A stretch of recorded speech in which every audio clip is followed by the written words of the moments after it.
예수께서 성전에 들어가 가르치실 새 대제사장들과 백성의 장로들이 나와 이르되 네가 무슨 권위로 이런 일을 하느냐? 또 누가 이 권위를 주었느냐?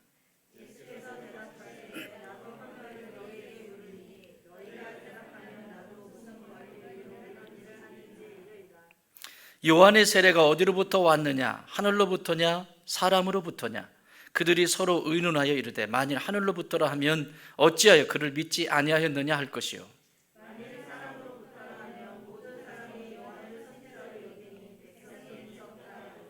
예수께서 대답하여 이르되 우리가 알지 못하노라 하니 예수께서 이르시되 나도 무슨 권위로 이런 일을 하는지 너희에게 이르지 아니하리라.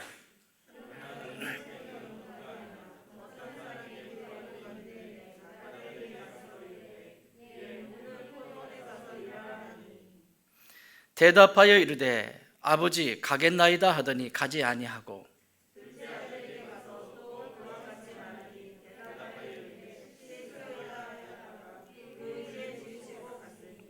그들 중에 누가 아버지의 뜻대로 하였느냐? 이르되 둘째 아들이니이다. 예수께서 그들에게 이르시되 내가 진실로 너희에게 이르노니 세리들과 장녀들이 너희보다 먼저 하나님의 나라에 들어가리라. 요한의 의의 도로 너희에게 왔거늘 너희는 그를 믿지 아니하였을 때 세리와 장녀는 믿었으며 너희는 이것을 보고도 끝내 뉘우쳐 믿지 아니하였도다. 아멘. 예수님께서 예루살렘에 들어오셔서 마지막 이제 십자가 앞에 두고 계신 장면을 보고 있는데, 지난 시간에는 예수님이 무화과 나무를 저주하는 장면을 통해서 왜 하나님은 생명의 하나님이신데 무화과 한 그루를 저주하셔가지고 왜 저주하시는 분이시지? 저주의 개념에 대해서도 말씀을 드렸고, 저주는 하나님의 생명에서 떠나는 것이고 하나님의 보호하심을 싫어해서 떠나버릴 때 나타나는 현상이 저주다. 하나님의 생명이 싫어, 하나님이 보호하시는 게 싫어, 내 멋대로 살고 싶어, 이 자체가 저주다. 이미 이 세상의 모든 것들은 어두움은 기다리고 있어요, 나를 삼키려고. 그런데 하나님이 나에게 생명 주시고 나를 지금도 보호해 주시고 의지하는 자들에게 새 힘 주시고 그래서 이길 수 있는 것입니다. 무화과 나무의 저주의 사건을 통해서 예수님이 시장하셔서 그곳에 가셨는데 잎은 푸른데 먹을 것을 내지 않는 무화과를 저주하시죠. 그래서 그 이튿날 빼짝 말라버린 무화과 나무를 보게 됩니다. 잎은 푸르른데 열매가 없어요. 여러분, 이 세상의 모든 것들은 하나님 예수님 앞에 복종했거든요. 순종했거든요. 바람도 복종했고 광풍도 복종했고 심지어는 이 자연의 모든 피조물뿐만 아니라 저 어둠 귀신도 그 앞에서 복종했습니다. 모든 것이 예수님 발 아래 복종했는데 무화과 나무는 자기의 푸르름만 자랑을 합니다. 그래서 예수님은 시장하세요. 오늘날도 마귀는 배가 불러요. 먹을 게 넘칩니다. 마귀는 흙냄새 나는 사람들을 먹습니다. 흙냄새 나는 사람. 예수님의 영이 그 안에 움직이지 않고 흙냄새 나는 사람들을 데리고 다니면서 쉽게 말하면 전문 용어 나오는데 삥을 뜯습니다.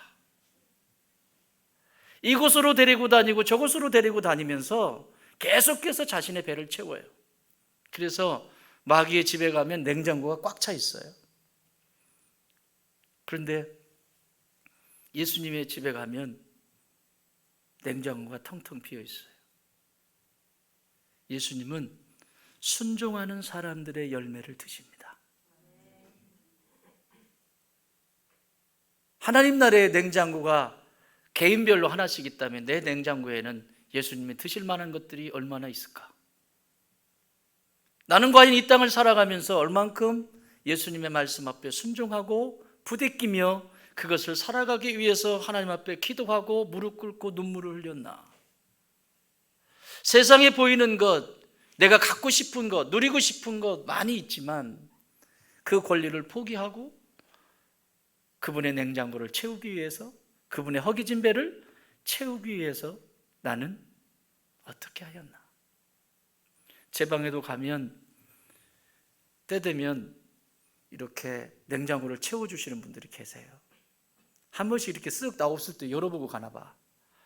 그러면 꼭 먹을 거 안 들고 사들고 안 오는 사람들은 냉장고 열어보고 이렇게 얘기하죠. 와, 먹을 거 어마어마하게 많네요. 사들고 오면서 얘기하면 밉지라도 않지요.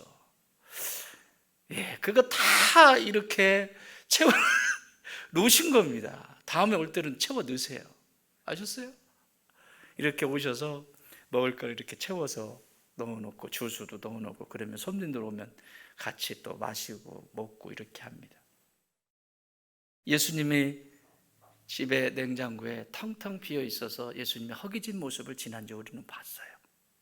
그 허기진 배를 채울 수 있는 것은 우리의 순종이다. 순종은 그냥 되어지는 것이 아니라 믿음이 있어야 순종할 수 있다.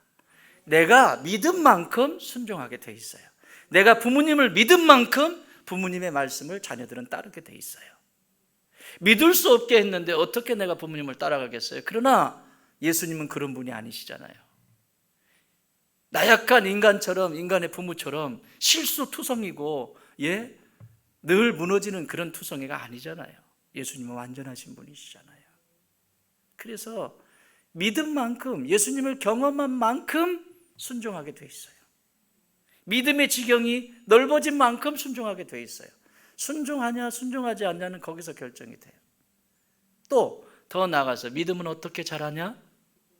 기도의 자리를 통해서 믿음은 자란다. 기도는 예수님과 친밀한 이야기하는 시간이에요. 내가 뭐라 하지 않아도 그저 예수님 좋고, 예수님과 대화하는 게 좋고, 세상의 사람들하고는 불편한 관계가 있을지 모르지만 그 기도는 무슨 기도를 몇 시간 했냐, 그것보다 더 중요한 건 얼만큼 친밀함 속에서 예수님과 사귀고 있냐. 그 사귐을 통해서 믿음은 성장하게 돼 있고, 그 믿음이 성장한 만큼 순종하게 돼 있고, 그 순종은 예수님의 집에 냉장고에 차곡차곡 쌓이게 돼서 예수님이 시장하실 때마다 꺼내서 드실 수 있는 하나님 나라의 비밀을 가진 하나님의 사람이 됩니다. 그러지 못한 모습들을 이 예루살렘에서 지금 얘기하시는 거예요. 여러분, 지금까지는 저 변두리 갈릴리 주변으로 사역을 하셨다면 이제 마지막 사역, 이 예루살렘에 들어오셔서 이 사역을 집중적으로 일주일 동안 하시는 거예요. 예루살렘이 어떤 곳입니까? 잘난 사람만 모여있는 곳입니다. 세상은 요지경입니다. 예루살렘은 내노란 사람들만 모여서 삽니다. 우리도 마찬가지죠. 서울에 가면 그래도 이 변두리와 서울하고는 다르죠. 예루살렘은 잘난 사람들이 모여서 사는 곳이 예루살렘입니다. 그런데 예수님은 그곳에 지금 들어가셔서 마지막 일주일을 보내십니다. 그런데 오늘 대제사장들과 서기관들을, 백성들의 대표인 장로들, 이 장로들에게 예수님은 교훈하시는 장면이 나와요. 그런데 예수님을 안다 모른다 이들이 지금 몰라요. 몰라도 너무 모릅니다. 무지한 것은, 이 무식한 것은 정말 옆에 분에게 인사합시다. 당신은 참 배운 사람입니다. 네.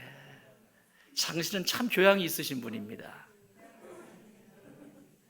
우리가 말하는 교양이나 배운 것은 예수님에 대해서 날마다 배우는 사람들이에요. 세상에 그 어떤 학위를 수천 개 가지고 있으면 뭐하고, 예수님에 대해서 내가 모르면 나는 영원한 천국과 상관이 없는 것입니다. 그래서 날마다 예수님을 배워가는 배운 여자, 배운 남자들이 되셔야 돼요. 아멘. 어디 가든지 자랑하세요. 나는 배운 남자가 될 거야. 나는 배운 여자가 될 거야. 그래서 오늘도 학교 다녀.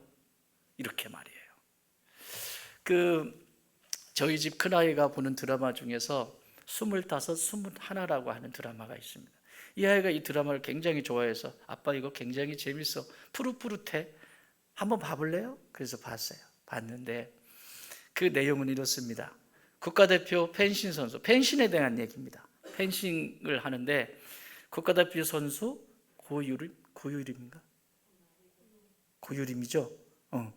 고유림과 그 다음에 나희도라고 하는 아이의 이야기를 중심으로 해서 쭉 그려가는 건데, 고유림은 국가대표입니다. 근데 집이 가난한 집인데 국가대표이고, 그 다음에 나희도는 어렸을 때 엄마가 기자 출신이고 그래서 프랑스에 가서 불란서라는 말 안 하죠 요새?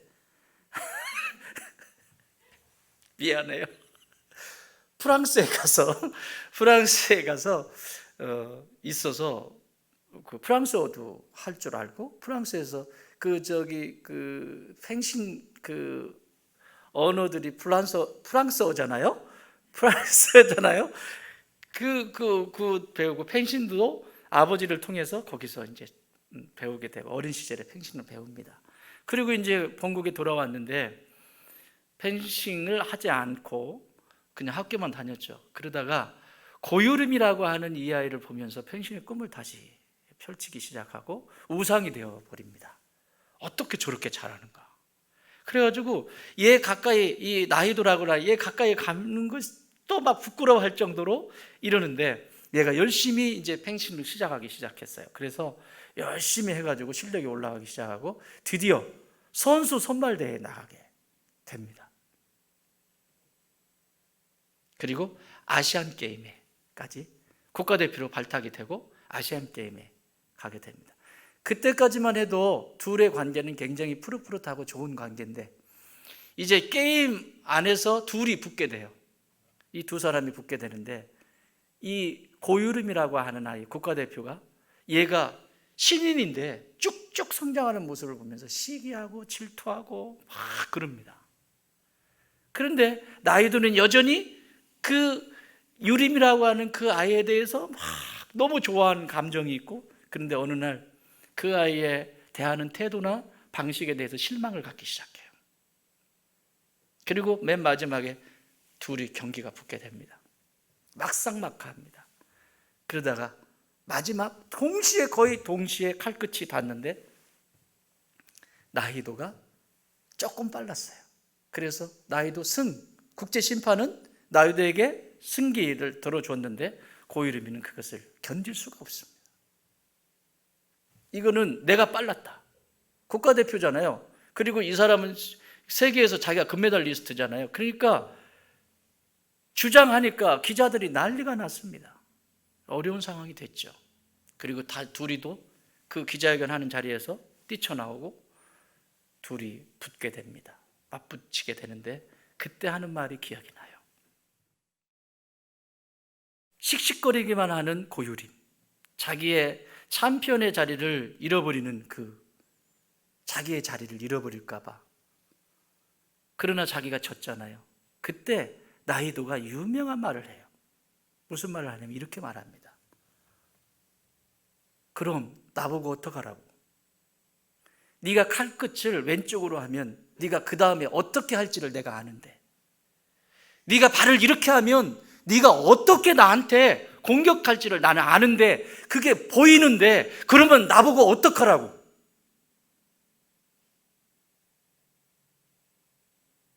나는 네가 하는 모든 칼끝을 다 알고 이 포즈가 어떻게 움직이냐에 따라 나한테 어떻게 공격할지를 알기 때문에 나는 막을 수 있고 할 수 있는데 나보고 어떡하라고? 그리고 마지막 한마디를 더 합니다. 넌 나에 대해서 알아? 너 나에 대해서 아냐고? 나는 너에 대해서 알아. 나는 너만 연구했어. 어렸을 때부터 어떻게 하는지. 근데 너는 나 모르잖아. 할 말이 없지 않아요? 챔피언이 되려면 적을 알아야죠. 그런데 그 적 중에서 가장 큰 적은 자신입니다. 자기 자신만큼 큰 적은 없습니다.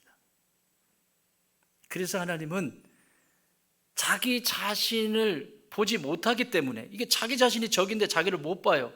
여러분, 우리 자매님들 오늘 아침에 거울 오실 때, 거울이란다. 교회 오실 때 그냥 방에 앉아가지고 아이섀도우 이거 그리고 립스틱 그리신 분 손 들어봐요. 안 보고. 손든 거 아니죠? 나 이렇게 해가지고 손든 줄 알았어요. 나 이거 한번 그리는데 거울 안 보고 그리신 분 없을걸요. 오늘 아침에 저희 집 또 전부 이 공주들 아닙니까? 거울 앞에 앉아가지고 거울 앞에 앉아서 나는 내 얼굴을 못 봐요. 그래서 여러분 주변에 수없이 많은 거울들을 주셨어요. 배우자라고 하는 거울, 자녀라고 하는 거울, 교회에 나오면 또 교회 지체들이라고 하는 거울, 김집사, 이집사, 박집사, 정목사, 막 김장로, 박장로 뭐 전부 거울들이에요, 거울들. 그런데 자기 입맛에 안 맞는다는 거죠. 망치 들고 다니면서 깨. 짱그랑, 짱그랑, 짱그랑. 싫어. 이건 내 모습이 아니야. 짱그랑, 짱그랑. 그리고 마지막 하나 남은 거울까지도 깰까 말까 고민하고 계시는 분은 안 계시지요? 그것마저 깨버리면 나는 나를 볼 수가 없어요. 그게 뭔지 아십니까? 신앙입니다. 예수님마저 나를 비춰줄 수 있는 거울이 되지 않는다면 소망 없어요. 다 깨트립니다. 그 수없이 많은 거울들을. 오늘 여기 대제사장들과 장로들이 지금 이와 같은 격을 그대로 예수님한테 보여주고 있어요. 그러니 얼마나 예수님은 이들에 대해서 너무나 잘 아시는데 이들은 예수님에 대해서 몰라요. 예수님은 나에 대해서 너무나 잘 아시는데 나는 예수님에 대해서 얼만큼 알까? 그러니 다 깨트리고 목사면 뭐하고 장로면 뭐하고 권사면 뭐합니까? 거울 깨트리고 다니는 망치 하나 들고 다니면서 계속 깨고 다니는데 이거를 어떻게 감당이 되냐고요. 이거 무지하고 무식한 것입니다. 그래서 오늘 본문은 이렇게 시작해요. 본문 시작하기 전에 제가 질문 하나 드릴게요. 여러분이 남겨진 인생이 6일밖에 없다고 하면 무슨 일을 하시겠습니까? 내가 생이 6일밖에 없어. 앞으로 6일 뒤에는 죽어. 뭐 하실래요? 죽는 건 아는데 생각을 안 해봤죠. 6일 남았는지 한 달 남았는지. 여러분 오늘 예수님은 6일밖에 남지 않았어요. 아니 오늘 3일이 지났기 때문에 이제 3일밖에 남지 않았어요. 예수님의 주일부터 들어온 이 죽음의 자리까지 내려가는 이 6일 동안의 삶 속에서 그 6일간의 삶 속에서 오늘 이 하루는 대제사장들과 장로들을 위해서 할애하십니다. 무엇을 위해서? 오늘 본문 이렇게 시작해요. 23절 예수께서 성전에 들어가 가르치실세. 뭐라고요?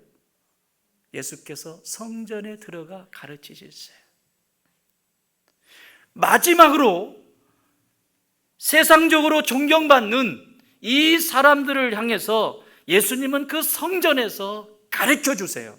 따라합시다. 예수님은 나의 삶 속에 날마다 가르쳐 주시는 분이시다.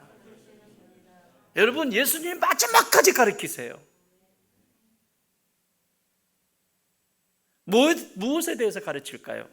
자 31절 저 후반절에 보면 너희보다 먼저 하나님 나라에 들어가리라. 뭐에 대해서 가르친다고요? 하나님 나라에 대해서. 대제사장면 뭐하고 장로면 뭐하냐? 목사면 뭐하고 장로면 뭐하냐? 네 안에 하나님의 나라가 있냐? 그 하나님의 나라에 대해서 마지막까지 남겨진 그 시간을 다 토해서 지금 가르쳐요. 성전을 정한 것도 다 똑같은 얘기예요.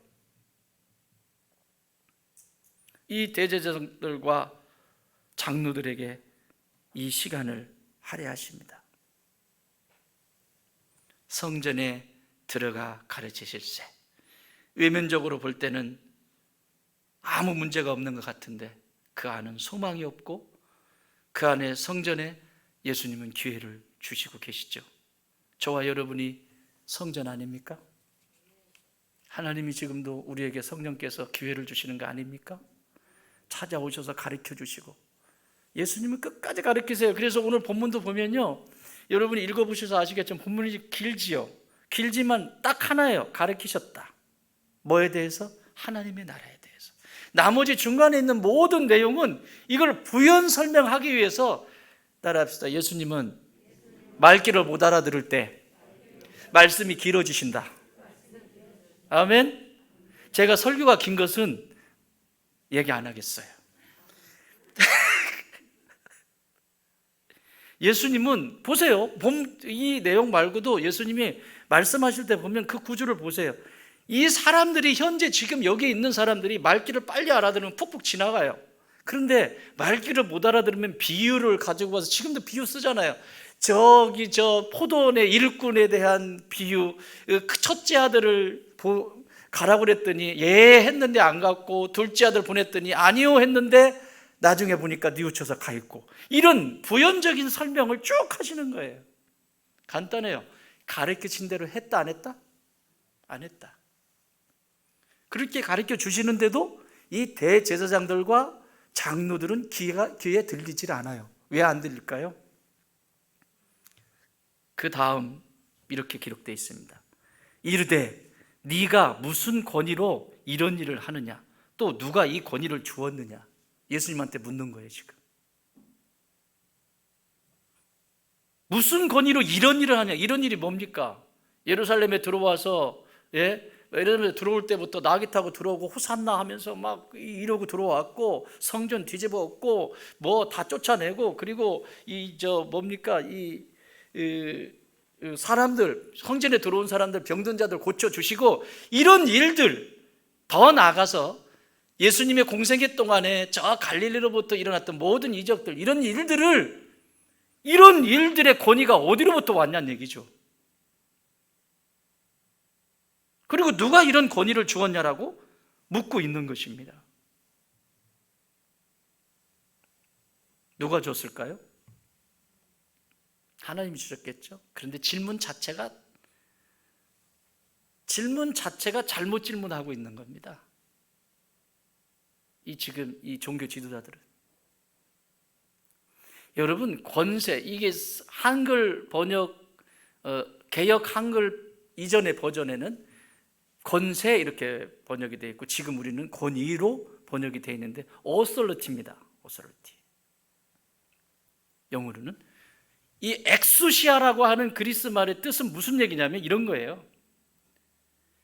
육체적인 어떤 이 세상에 내 육체를 충족시킬 수 있는, 육체라고 하는 것을 설명할 때는 전 존재를 얘기하는 거예요. 집, 뭐 의식주 문제, 뭐 오늘날로 말하면 자동차, 집, 뭐 이런 전부를 육체라고 얘기하는 거예요.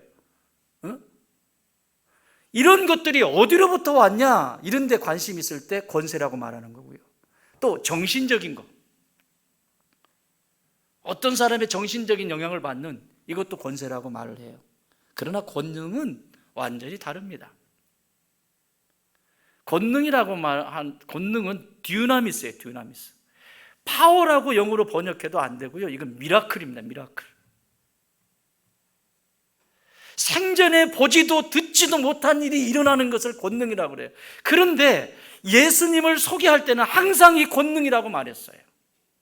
자기들 자신도 이전에 세례요한을 모함해서 죽이잖아요. 그래서 순교당하시잖아요. 그때도 그 순교 당하셨는데 자신들의 힘으로, 권력으로, 권세로 세례요한의 목을 쟁반에다가 바쳤잖아요. 그런데 이것이 내내 가슴에 걸립니다. 예수님이 사역을 하시니까 저건 누구냐라고 묻잖아요. 헤롯이. 그랬더니 뭐라고 그래요? 저에게서 나오는 저 권능이 무엇이냐라고 물어요. 권세라고 묻지 않아요. 자기들도 저런 미라클을 본 적이 없는데 저것이 어디로부터 온 거냐, 그때 물었거든요. 그런데 지금 여기 대제사장들과 이 장로들은 그렇게 묻질 않아요. 지금 이것을 물으려면, 질문을 하려면 이렇게 물어야 돼요. 이 권능이 어디로부터 온 것입니까? 라고 물어야 돼요. 그러면 끝났어요. 그러면 이 내용은 두 번 볼 것도 없고, 이들은 권능이라고 묻는 그 순간 그 해답을 얻을 수 있습니다. 그런데 고작해야 이 땅에서 뽀짝뽀짝 먹고 마시고 누리고 하는 권세 정도의 질문밖에는 할 수가 없어요. 그러니까 예수님도 권세로 대답을 하세요. 사랑하는 여러분, 여러분의 기도의 수준이 높아지기 바라요. 그냥 내 문제 있는 거, 눈에 있는 거 그것만 한번 어떻게 해결해 보려고 이거 들어주시면 제가 교회도 잘 다니고 뭣도 한번 해보고 이런 수준에 멈추지 마시고 예수님의 듀나미스, 그 권능이 내게 임하기를 원합니다. 그러면 끝나잖아요. 그 권세는 그 권능 아래 복종하게 되어 있어요. 여러분, 아이들이 왜 부모님 말씀 안 듣는 줄 아십니까? 권능이 없어요. 권세 가지고만 갖고 놀라고 그래요. 아버지라고 하는 권세, 엄마라고 하는 권세, 목사라고 하는 권세, 장로라고 하는 권사도 하자. 권사라고 하는 권사님들이 권사. 그건 아니야. 어쨌든 권세. 진짜 능력이 나타나는 자리는 하늘의 권능을 덧입었을 때, 오늘날로 말하면 성령의 기름을 부음 받을 때, 기름 부으심을 받을 때 나타나는 현상이에요. 그때 자녀들은 순종하게 되고 내 주변이 질서를 따라서 복종하기 시작합니다. 애들도 힘들어 죽겠어요. 지금 우리 엄마 아빠가 정신을 못 차리니까 막 애들이 어떻게 해야 될지를 모르겠어. 이게 맞나요? 그래가지고 어떤 때는 가가지고 그러잖아요. 이렇게 하고, 이케요? 이게 맞아요? 이케요? 아니라니까 이케요? 이거 하다가 끝나. 사랑하는 여러분, 나는 여러분 안에 주님의 권능이 임하시길 바랍니다. 그걸 지금 가르쳐주고 싶으신 거예요. 저 천국의 하나님 나라의 권능이 너희들에게 덧입기를 원한다. 이게 축복이라니까요. 그래서 이 질문부터가 잘못됐어요. 질문이 맞지 않아요. 권능이 어디로부터 왔는지, 그 권능으로, 무슨 권능으로 이 일을 행하는지 이렇게 물었으면 끝났습니다. 그런데 되지 않아요. 그래서 여기 내가 무슨 권위로 이런 일을 하느냐, 또 누가 이 권위를 주었느냐 이렇게 묻잖아요. 여러분, 이전에 세례 요한을 죽일 때에도 그렇게 얘기를 했거든요. 그런데 예수님을 표현할 때는 항상 이 권능과 연결이 돼요. 몇 개만 살펴보면 예수님은 약한 자에게 강함을 주시는 권능이 있으신 분이시다 이렇게 가르쳐 주세요. 약한 자에게 강하게 하시는 권능, 그게 권능이에요. 권세가 아니라 권능. 그게 듀나미스로 번역이 돼 있어요. 이스라엘 사람들아, 사도행전 2장 22절, 이스라엘 사람들아 이 말을 들으라. 너희도 아는 바와 같이 하나님께서 나사렛 예수로 큰 권능과 기사와 표적을 너희 가운데서 베푸사 너희 앞에서 그를 증언하셨느니라. 약한 것을 강하게 하시는 그 권능을 예수님 안에 부어주신 거예요. 그러니까 예수님을 소개할 때는 항상 듀나미스로 소개해요. 그런데 예수님을 보는 이 사람들의 관점은 세상의 그냥 권세. 여러분, 예수님이 여러분에게 어떤 분이세요? 어떤 건 되고 어떤 건 안 되는 분이 그냥 권세예요. 그거는 내 수준에서 정리해보면 이게 될까? 권세. 그러나 예수님은 모든 사람들에게 이 성경, 마태복음, 마가복음, 누가복음, 요한복음 다 찾아보세요. 예수님을 소개할 때 권세로 소개하지 않아요. 예수님은 권세를 뛰어넘어 권능으로 소개하고 있어요.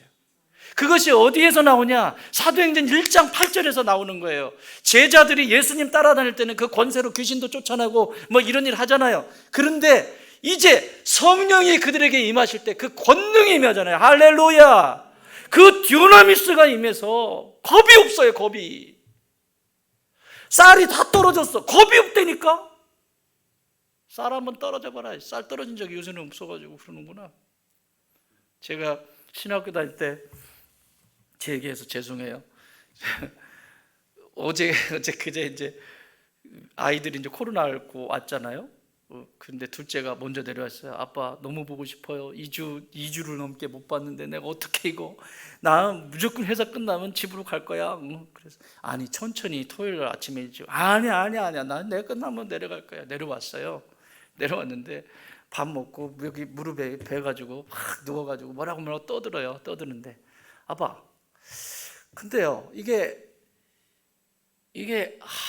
심각한 것 같아. 이게 말이지. 나 때하고는 좀 다른 것 같아요. 근데 너 때가 언젠데? 그랬더니 1997년 10월 무슨 일이 있었죠? 얘가 태어난 날이 1997년 2월 21일이에요. 근데 1997년 10월에 우리나라에 IMF가 터졌습니다. 그걸 지가 나 때라고 하는데 그 나 때 얘기를 한번 들어보세요. 그때 제가 신학교 다닐 때예요. 신학교 다니고 사역 이렇게 같이 하는데 쌀 다 떨어졌죠. 요즘 무슨 그런 일이 있냐고 그러는데 힘들게 했어요. 어쨌든 힘들었어요. 저도 자 교회 개척시키시려고 그런 것 같아. 어쨌든 애 우유까지 떨어진 거예요. 우유 살 돈이 없어. 미칩니다. 이거 아버지가 이거 참 아빠 환장합니다. 나 굶는 건 괜찮잖아. 물론 내가 뺏어 먹지만 그래서 제 아내가 설탕물을 타가지고 애가 우니까 설탕물 타가지고 물린. 그래서 그 얘기를 옛날에 해준 적이 있어요, 제가. 그래서 그걸 먹고 얘가 좀 잠잠하니 잠을 자는 거예요. 그래서 얼마나 울었는지 몰라요, 그때. 그래서 이 아이 머리에 손을 얹고 제가 기도했어요. 하나님, 당신이 저를 부르셨잖아요. 부르셨으면 먹여주든지 입혀주든지. 나 굶는 건 괜찮은데 애들은 먹여주셔야 될 거 아닙니까, 하나님. 저 오늘을 기억할 겁니다. 이 아이가 앞으로 자라서 무엇을 하든지 이 아이가 하고 싶은 모든 것을 할 수 있도록 하나님 길 열어주세요. 오늘 이 설탕물 먹는 것으로 끝내겠습니다. 그렇게 기도했어요. 부족한 것 때문에 못하거나 이런 일 없도록 지가 하고 싶은 거 마음껏 할 수 있도록 그렇게 해주세요. 기도했어요. 그게 자기 때라는 얘기예요. 나 때는 그렇게 힘들었는데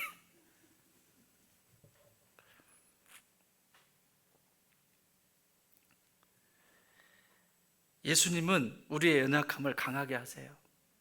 부족한 것을 그 권능을 덧입히셔서 그것을 행할 수 있도록 은혜를 주시고 길을 열어주시고 세상의 사람들이 보는 관점이 아니라 하나님 나라의 관점으로 눈을 열어주시고 보게 하세요. 여러분, 풍요로움은 상대적인 거예요. 이 세상에 지금 얼마나 잘 먹고 잘 입고 잘 삽니까? 그런데도 늘 불평이잖아요.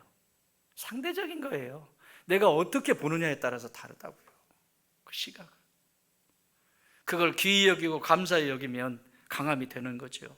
또 예수님은 승리케 하시는 분이세요. 뿐만 아니라 오늘 말씀하신 권능을 부어주시는 분이에요. 이때 예수님에 대해서 다 다루실 때 권세라고 말씀하시지 않는다는 거. 권능으로 귀신을 쫓아내고 예수님의 권능으로 바람을 잠잠케 하시고 예수님의 권능으로 안진뱅이를 일으키시고 예수님의 권능으로 눈을 열어주시고 예수님의 권능으로 길을 열어주십니다. 그렇다면 오늘 그 권능이 여러분 가정 가운데 함께 하시면서 해결하실 줄 믿습니다. 그걸 믿는 존재가 믿음의 사람인 저와 여러분이에요. 세상이 어떻게 움직이든 나는 그 예수님을 믿는다. 그 예수님 때문에 오늘도 처벅처벅 그 길을 걸어가는 거 아닙니까?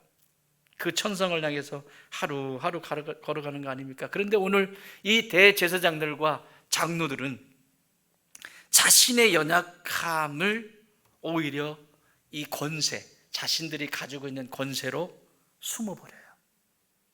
이건 해결 받을 수가 없습니다. 이게 지금 대제사장과 장로들에게 예수님이 하시는 말씀은 이런 거예요. 여기 비유로 무슨 얘기를 하죠? 첫째 아들과 둘째 아들 얘기를 하죠. 첫째 아들은 이스라엘 얘기하는 겁니다. 둘째 아들은 이방인을 얘기하는 거예요. 첫째 아들 이스라엘은 순종하지 않았지만 둘째 아들 이스라엘은 이 둘째 아들은 이방인은 하나님의 말씀을 듣고 순종했다는 거예요. 그게 창기와 세리로 표현이 되어 있는데 순종했다는 거예요. 그래서 그들에게 하나님의 나라가 유업으로 받게 되었다, 이 얘기를 하는 거예요. 이걸 조금 더 깊이 보면 구약에서 여러분 장자권을 뺏긴 사람들이 많죠. 장자에게는 갑절에 축복을 하나님이 허락하시거든요. 근데 장자를 우습게 여겼어요. 누가? 에서가 팥죽 한 그릇에. 자기 배고픔 때문에, 여기 똑같이 나오잖아요. 권세. 몸을 제어하지 못하는 그 배고픔 때문에, 내 삶의 그 배고픔 때문에 하나님이 주신 기업이 중요하지 않고 하나님이 주신 것이 얼마나 소중한 것인지 알지 못하고 다 버려버리고 팥죽 한 그릇에 장자권을 팔아버려요. 그게 야곱에게 가죠. 동생에게. 루벤, 12아들 중에 루벤 장자. 장자권이 누구에게 가요? 저 뒤에 막내 베냐민 바로 앞에 있는 형 요셉에게 두 분깃의 장자권이 흘러가요. 그걸 소중히 여기지 않기 때문에 그래요. 장자 루벤이 자신의 그 장자권의 소중함을 알았다면 그 소물을 간하지 않았죠. 아버지의 허리인데. 이런 일이 일어나는 거예요. 이걸 더 구체적으로 얘기해 볼까요? 자, 여기 모태신앙 손 내리세요. 여러분, 모태신앙이라고 하는 것은 하나님이 주신 특권 중에 특권이고 선물 중에 선물입니다. 아멘, 안 하네? 내가 예수 믿는 가정에 태어났다라고 하는 것이 얼마나 큰 축복인지 몰라요. 그런데 여러분, 인격적인 예수님을 만나지 못하면 똑같은 일이 일어나는 거예요. 지금 이런 현상. 우리 엄마 아빠가 목사지. 우리 아빠가 목사니까 나는 그냥 덤으로. 웃기지 마세요. 웃기지 마세요. 신앙은 철저하게 1대1입니다. 우리 마누라님이 신앙이 좋으시기 때문에 나는 그냥 옆에 붙어서 가요. 우리 신랑이 신앙이 좋으니까 옆에, 이건 좀 극히 드문 일인데 그런 일 없어요. 철저하게 1대1입니다. 오늘 이 답답한 얘기를 예수님이 하시는 거예요. 너에게 준 그 특별한 선물, 너에게 준 특별한 그 특권, 그것을 왜 이렇게 함부로 하냐는 얘기죠. 이해했으면 그것을 따라서 순종해야지. 왜 포도밭에 가 있지 않니? 둘째, 싫어요.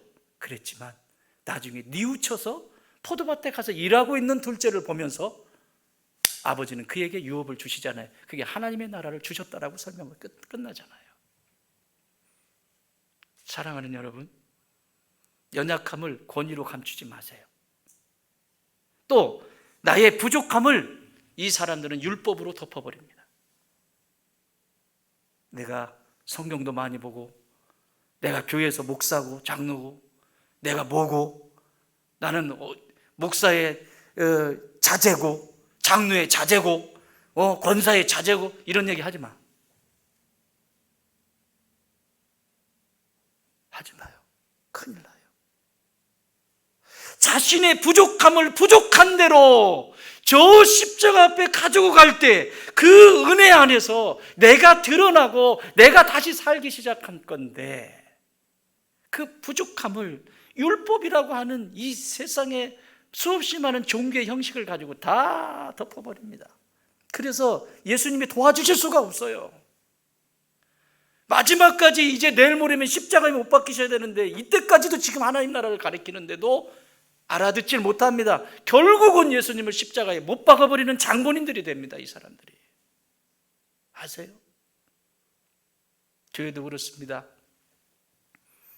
기득권, 우리 교회는 지금 15살밖에 안 됐으니까 기득권이 그리 많지 않은데, 제가 떠나고 난 다음에 기득권 있으면 교회 폭파시켜버려요. 자, 내가 김치를 잘 담아요. 주방에서 너무 맛있게 잘 담아 내가. 그래가지고 사람들이 내 김치를 먹으면 너무 맛있대. 어머, 권사님 김치 제일 맛있어요. 너무 맛있어요. 어떻게 김치를 담그는 거예요? 막 맛있게 먹어. 그런데 나보다 김치를 너무너무 잘 만드는 집사님이 오셨어. 권사님들 대답하세요. 나보다 김치를 훨씬 더 잘 만드는 집사님이 오셨어. 아니, 집사님도 아니야. 새가족, 새신자가 오셨어. 그럼 어떻게 해줘? 이제 교회 온 게 얼마나 된다고, 네가 주방 권세 내 권세다. 된다 안 된다? 빨리 옆으로 불러. 어떻게 이렇게 김치를 맛있게 담으냐? 나는 평생 김치를 담았는데 이 맛을 못 내는데 비결이 뭐냐? 물러나야죠. 그래야 식당이 맛있는 풍경이 일어날 거 아니에요. 계속해서 그거 붙잡고 있으면 어떻게 식당 수준이 올라가냐고요. 방송실 웃지 마. 방송실 안 그런 줄 알아? 방송실 나보다 훨씬 더 카메라 잘 찍고 편집도 잘하고 막 음향도 막 이렇게 하고 여기 착착착착 하고 막 딱 그러는 기술자가 오면 빨리 내려와. 할렐루야. 찬양 똑같아. 악기 똑같아요. 나보다 잘하는 사람이 오면 그 자리를 물러나줘야 교회가 아름답게 세워지지요. 왜 그 권세를 자꾸 치려고 하냐고. 나는 그 권세, 그 위에 계신 권능이 임하기를 바랍니다. 그 영권으로 일하는 거예요. 영권으로. 권세로 일하는 게 아니라. 따라합시다. 옆에 분에 인사하세요. 권세가 일하는 것이 아니라 권능으로 일합니다. 시작. 그 영권이 있어야 돼. 그 영권이. 하나님이 부어주시는 그 영권으로 오늘도 하는 거예요. 권세 좋아하죠. 그래서 자꾸 부족한 걸 감추고 또 허물, 자기 안에 허물. 제사장들 보세요. 지금 여기 자신의 허물을 저처럼 이렇게 이 옷하고는 비교가 안 됩니다. 제사장들 옷은 이건 성인이니까. 근데 제사장들 옷은 막 딱 보면 알아요. 막 추렁추렁해가지고 와 옷을 탁 달아가지고 하여튼 자신의 안에는 허물이 잔뜩 있는데 이걸로 다 커버해. 자매님들 얼굴 커버하는 것처럼. 저녁에 보면 무섭다면서.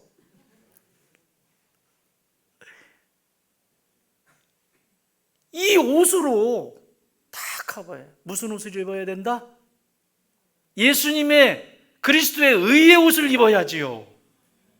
그 옷을 입어야 내 허물이 사라지지요. 이거 입는다고 그게 해결이 되냐고요. 옷 다 찢어지네.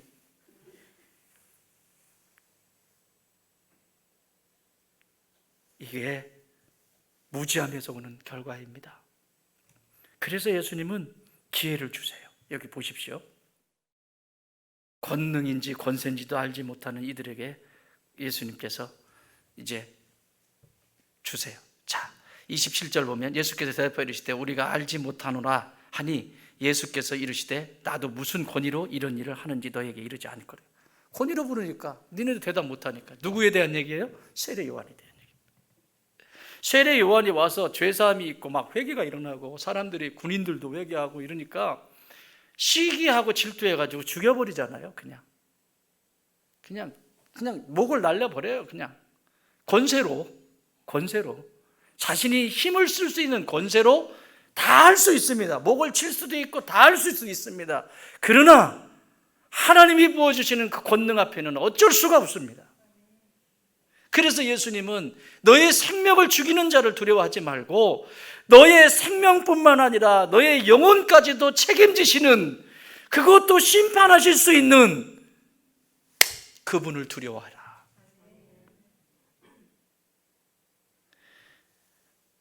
세례요한, 왜 니네 세례요한이 하늘로부터 왔다 그러면 그런데 니네는 왜 말을 안 들었어? 그 얘기는 뭐예요? 하나님의 말을 안 들었다는 얘기죠. 또 사람으로부터 왔어. 그런데 야, 사람으로부터 왔는데 그렇게 사람들이 따라다녀? 니들은 왜 흔들려? 이렇게 얘기해도 저렇게 해도 대답할 수 없는 상황이에요. 이거는. 그런데 예수님은 세례 요한이라고 하는 이 사건을 여기에 넣는 이유가 뭘까? 32절 시작. 요한이 의의 도로 너희에게 왔거늘. 예, 됐습니다. 요한이 의의 도로 너희에게 왔거늘. 그러니까 앞에 세례 요한 얘기하고 마지막도 세례 요한으로 끝내고 중간에 첫째 아들, 둘째 아들 얘기하고 지금 설명이 좀 길게 얘기하세요. 가르치는 대로 안 듣는다는 것 때문에 얘기하는 건데 얘기하세요. 그런데 뭐라고 얘기해요? 요한이 의의 도로 너희에게 왔거늘. 요한이 다시 말하면 요한은 의인이었다. 이 얘기예요. 질문합니다. 의가 뭐죠? 성도에게 의는 뭐죠?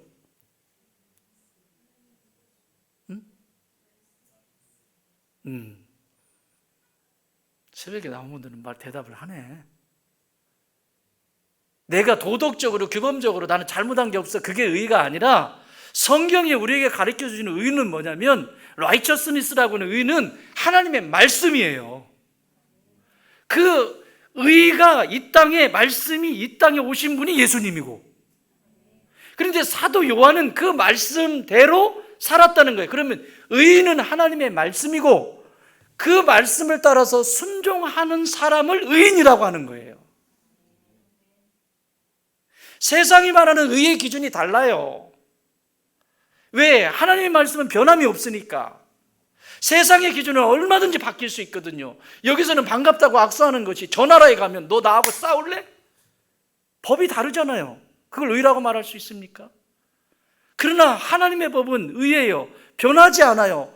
몇 천 년이 지나도 변하지 않아요. 시간이 지나도 변하지 않아요. 그러니까 진리지요. 그 말씀이 의가 되고 그 말씀을 따라서 순종하는 사람을 의인이라고 말합니다. 오직 의인은 여호와의 율법을 주야로 묵상하는 자라고. 하나님께서 의인은 인정하시나 악인은 망하리로다. 이해되십니까? 이렇게 기회를 주세요. 이렇게까지.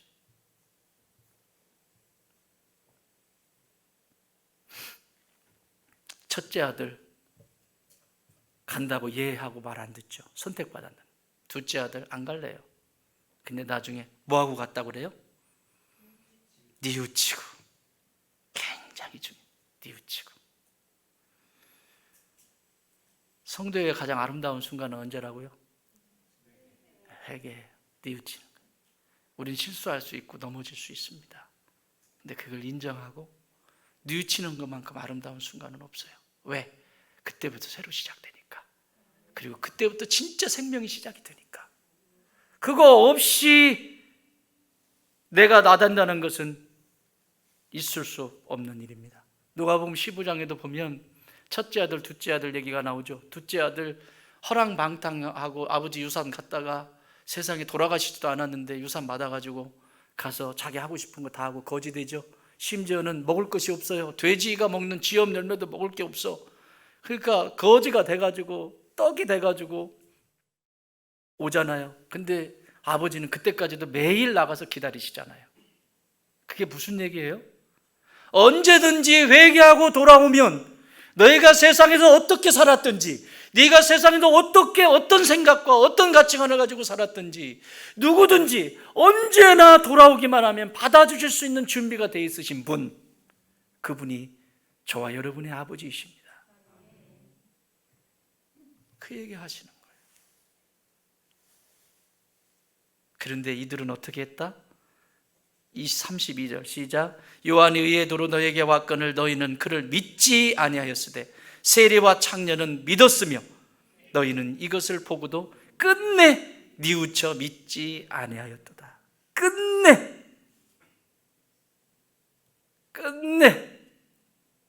끝내를 국어사전에서 찾아보면 두 가지 의미로 기록하고 있어요. 첫 번째는 부정적인 의미, 지금 여기 오늘 본문에 나와 있는 것처럼 끝내 돌이키지 않는 것, 끝내 회개하지 않는 것. 결국은 예수님이 적이 돼요. 예수님을 십자가에 못 박는 장본인들이 됩니다. 이렇게까지 세세하게 설명해 주는데 돌이키질 않아요. 그래서 예수님을 십자가에 못 박아요. 기회를 잃어버린 거죠. 그 수없이 많은 기회를 잃어버린 거죠. 이게 부정적으로 국어사전에 나오는. 또 하나의 긍정적인 두 번째는 어떠한 목표, 어떠한 목적이 있는데 그것을 위해서 구슬땀을 흘리면서 열심을 다해서 먹을 거 안 먹고 입을 거 안 입고 뭐 하면서 그 목표를 위해서 열심을 다해서 끝내 이루는 상태. 전자 후자 여러분. 우리가 지금은 나그네로 살지만 저 영원한 하나님 나라를 바라보면서 오늘 여기서 추운 것도 졸린 것도 때로는 억울한 것도 그것을 참고 인내할 수 있는 것은 반드시 우리는 끝내 저 천성에 도달하기 때문에 그렇습니다. 따라합시다. 끝내 이루리라. 끝내 이루리라.